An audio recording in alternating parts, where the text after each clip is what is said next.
This is the moment a baby is thrown from a burning building by her mother to save her life. She's caught by a group of young men and women.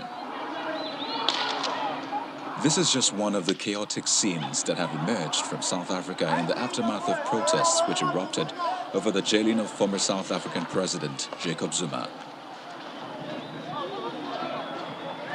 Over 70 people have been killed.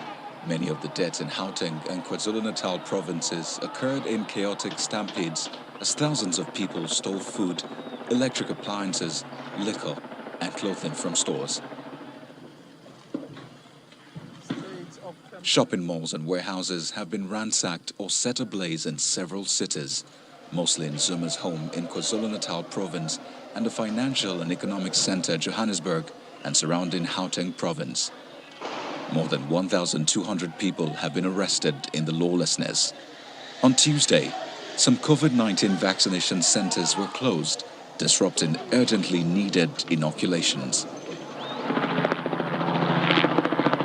Protests triggered by the jailing of ex-president Jacob Zuma for failing to appear at a corruption inquiry last week widened into looting and an outpouring of general anger over the hardship and inequality that persists 27 years after the end of apartheid.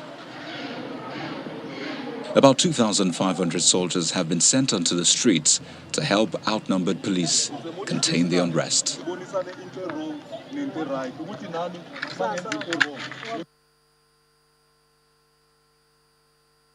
Well, our South Africa Bureau Chief Betty Dibia spoke to Professor Chris Isike, President of the African Association of Political Science, on the implications of the latest violence and the role of former President Jacob Zuma.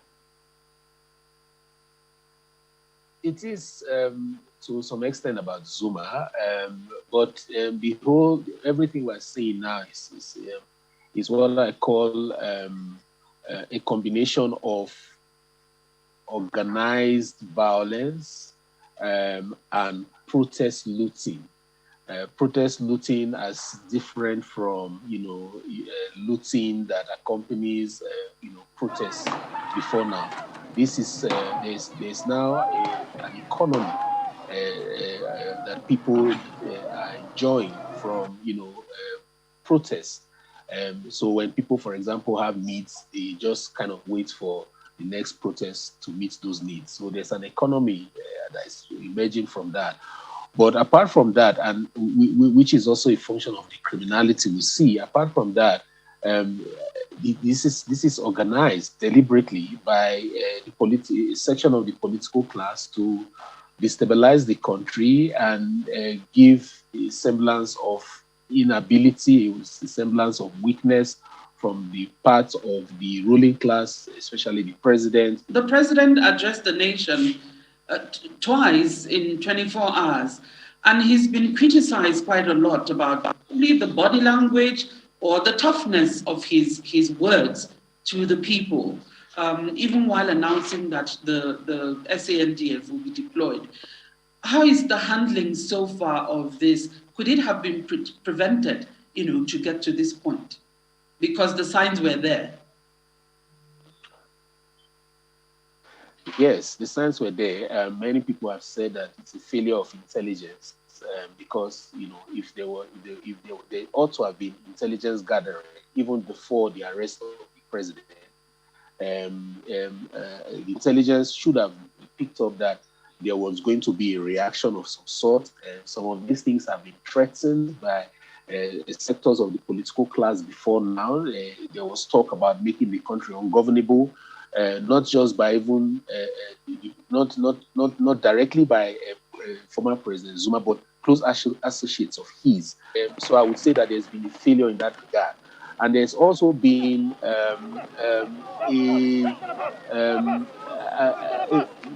I would call it a weakness in terms of how slow the response has been.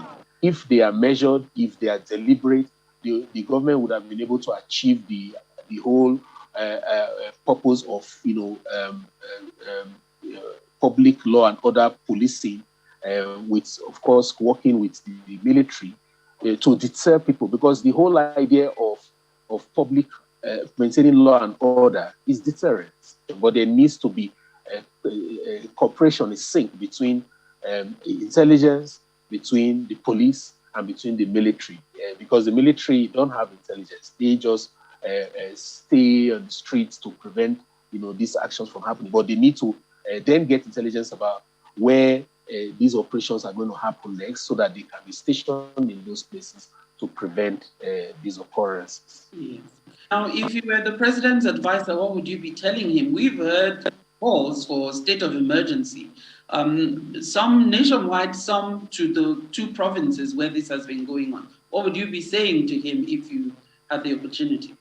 If I were the president, I would be doing a lot of messaging, target aspect of it all, and sending messages that can rally the entire country behind him in his belief, especially to support his anti-corruption agenda, and indicating that there's going to be arrest of those masterminds, because those are the important actors. The looters are opportunists.